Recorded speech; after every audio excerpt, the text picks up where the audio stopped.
So I played Battlefield 6 for the very first time during the open beta events in August 2024. These are going to be my thoughts on what I experienced and witnessed. Full disclosure though, Battlefield 2 is the first Battlefield game that introduced me to the franchise, and I often reminisce the times I played. Since Battlefield 2, I played almost every Battlefield game since then and their DLCs. I played Battlefield 2, Battlefield 2142, Battlefield Bad Company, Battlefield Heroes, Battlefield 1943, Battlefield Bad Company 2, believe it or not, Battlefield Play for Free, Battlefield 3, Battlefield 4, Battlefield 1, and Battlefield 5. Now, I did play the open beta for Battlefield 2042, but decided the game wasn't for me, and now I played the open beta for Battlefield 6. First, I'm going to be talking about what I like about the UI. Not a whole lot. The only thing that comes to mind is the preview spawn window. For example, when you click on a squad member, you get to see their POV of what's going on and what they're doing, which is really informative, and it helps me decide whether or not I want to take the risk of spawning on that squad member if there's a risk at all. Now, there are a lot of things that I do not like about the UI. The class icons are way too abstracted. It's like I have to put on an Indiana Jones hat and go to some ancient temple to decipher what these icons mean. The compass is not on by default, which I don't understand why it's not. So in order to turn it on, you'd have to open up the options, go to graphics, go to advanced HUD settings, scroll down until you see infantry compass, and toggle on show compass multiplayer. The comma rows was gigantic for the amount of options available. If you're not a squad leader, you had need ammo, need healing, need pickup, copy, negative, and thanks. Now, if you're a squad leader, you can provide squad orders, but you couldn't even request orders. You couldn't say follow me. You couldn't say sorry or I need backup. From the main menu, it will take around 7 to 8 clicks to change a weapons attachment. So I'll go to loadouts. That's 1. Go to assault. That's 2. Go to the M4A1 here. That's 3. Go to modify. That's 4. Go to customize, that's 5. Go to this underbarrel attachment, that's 6. Then I'll just change it to the folding vertical, that's 7. And then like 8 to equip. And that's it. Takes about like 7 or 8 if you count that last one as a click to change the weapon attachment. Also another thing just that gets really annoying here.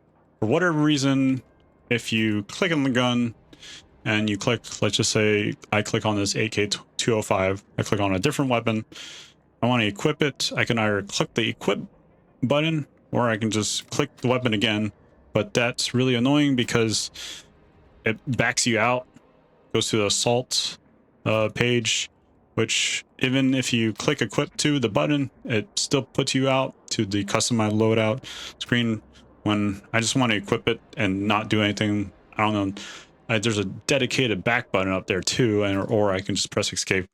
There is a lot of wasted space in the main menu. For example, the 5 panels in the feature and training ground sections are so big that there is a button that horizontally scrolls the list, which also reminds me that I cannot scroll horizontally using the shift key with the mouse wheel. I do not understand the blocky UI trend. It overcomplicates simple navigation. Just provide a compact list for what the game needs to communicate, whether that be playlists, game modes, options, or news.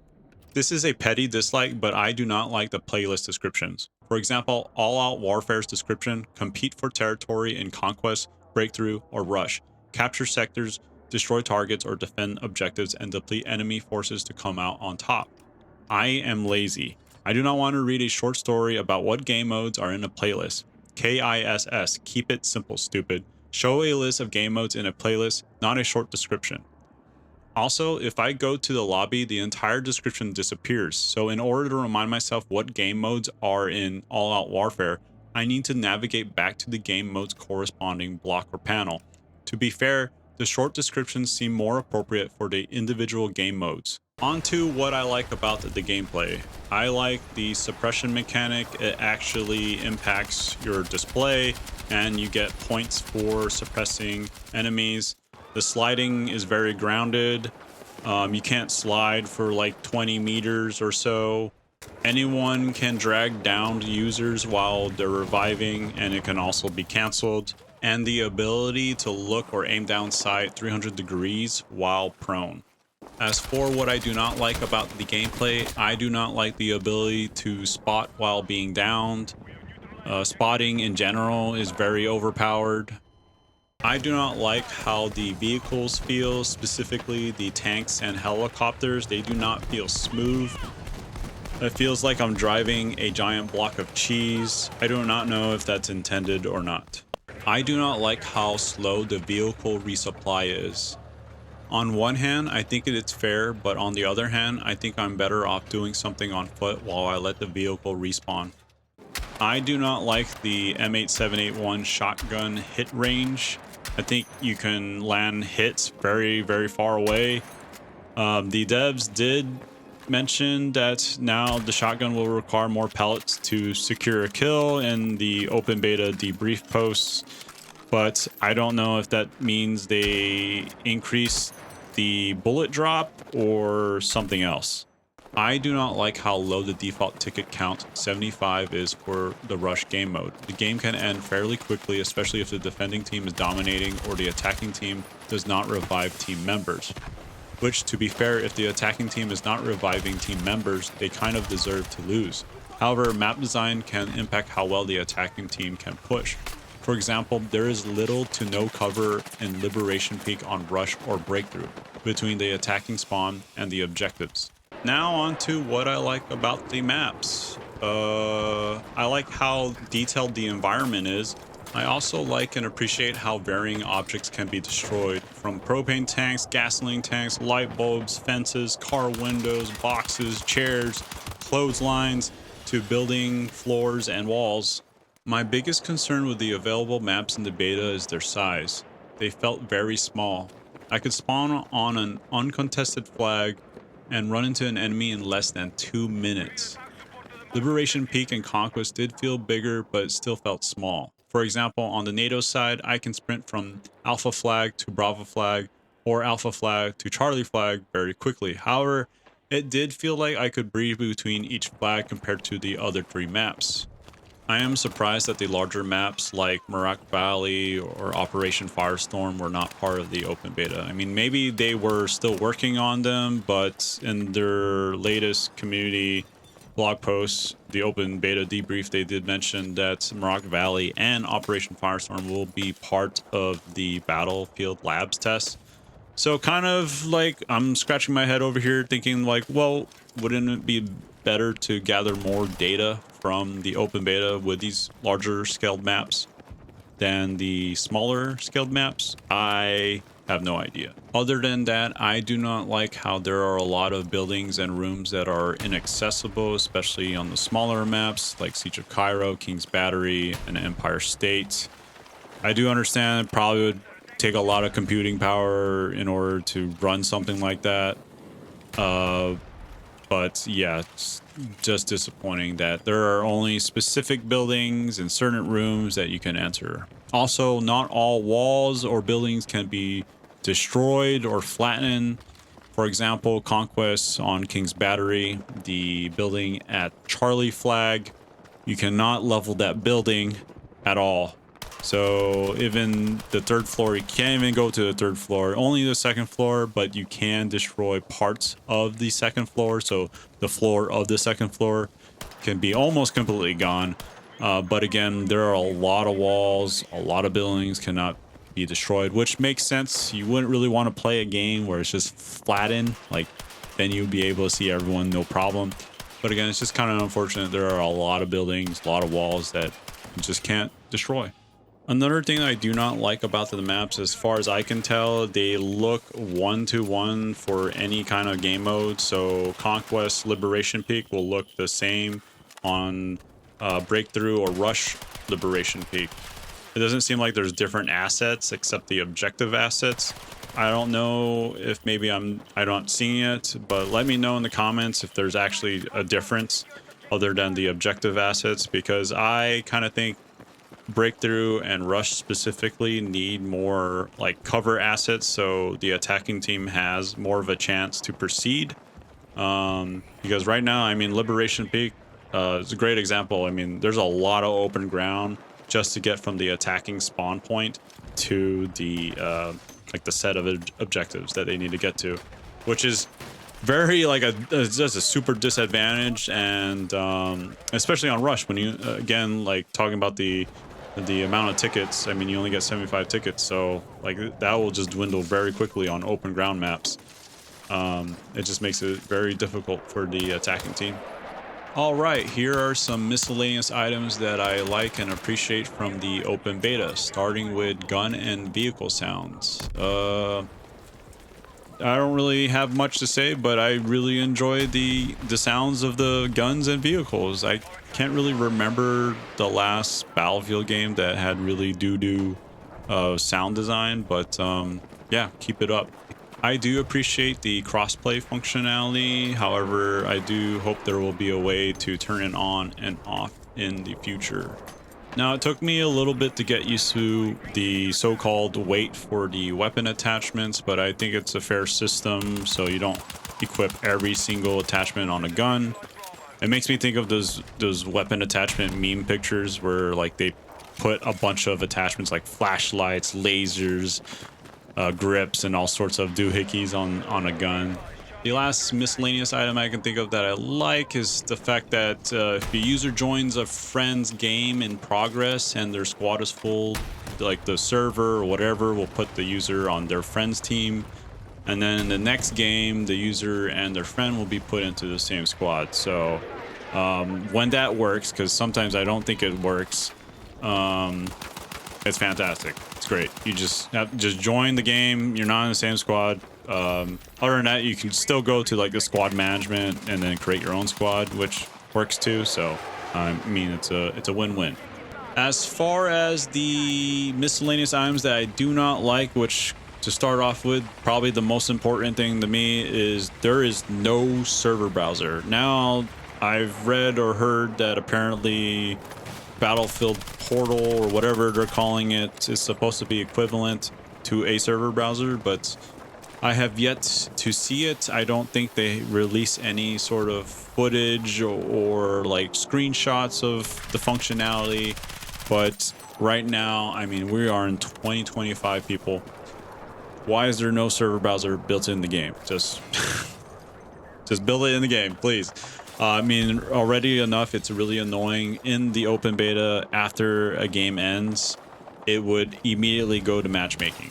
And the next game, it could be the same map 2 times in a row.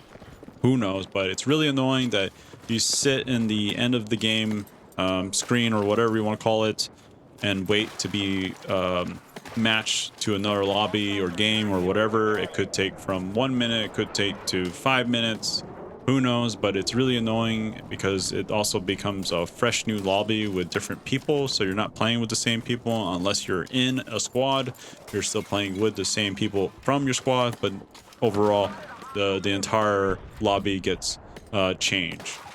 Another thing that I do not like is the forced spawn in the beginning of the game. I think that's how it's been. I don't know if I've experienced any other way, but you get spawn. Like you automatically get spawn when it's a fresh game and it does the opening sequence cutscene or whatever, and then you spawn. Sometimes you're able to, what's it called, edit your loadout, but sometimes I don't know, maybe I just moved too far or something. I'm not able to edit my loadout.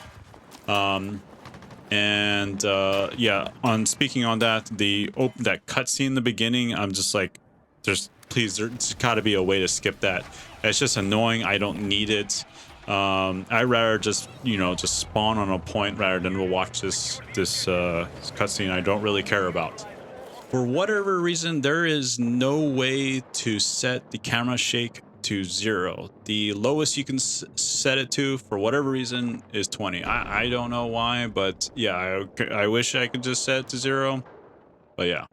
Another miscellaneous item that I do not like about the game is that there are way too many game modes. There's Rush, there's Breakthrough, there's Domination, there's Squad Deathmatch, there's King of the Hill, there's Conquest, there's Closed Weapons Conquest, there's Closed Weapons Breakthrough.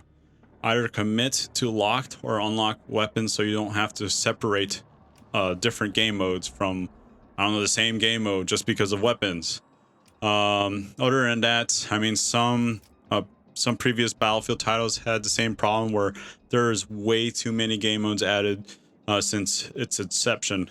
For instance, Battlefield 1, it came out in 2016. Now it has a ton of different game modes, but people only primarily play like 3 or 4 different types of game modes. So in total, it has Air Assault, Breakthrough, Conquest, Conquest Assault, Domination, Frontlines, Incursions, Operations, Rush, Shock Operations, Supply Drop, Team Deathmatch, and War Pigeons. Most of the time, I only see Conquest and Operations. Those are the two that's dominating the server browser right now. I see a little bit of Domination. I see a little bit of Team Deathmatch. Sometimes I'll see War Pigeons. I'll see Air Assault, but there's no one in the server. So it's just unfortunate. Like, hey, you know, the game's going to come with all these game modes, but, you know, over time, people are only, it's going to consolidate. Like, people are only going to be playing, like, Conquest. People are only going to be playing Breakthrough. I mean, that's just the unfortunate cycle of, I don't know, FPS games with a shit ton of game modes, or any kind of game with different game modes. It just becomes like, well, most of the player base will just play a few select game modes.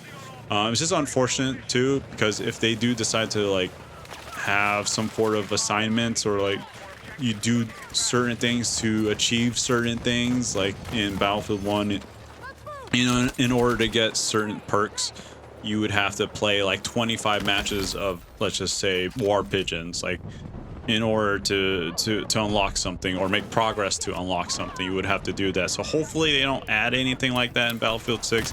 I have a feeling they will, just because, you know, it's just something like they'll do. And then, yeah, it's just unfortunate because it creates like FOMO, like, oh, I have to do this now before, you know, all of a sudden no one's playing this game mode. So that's something that's really annoying.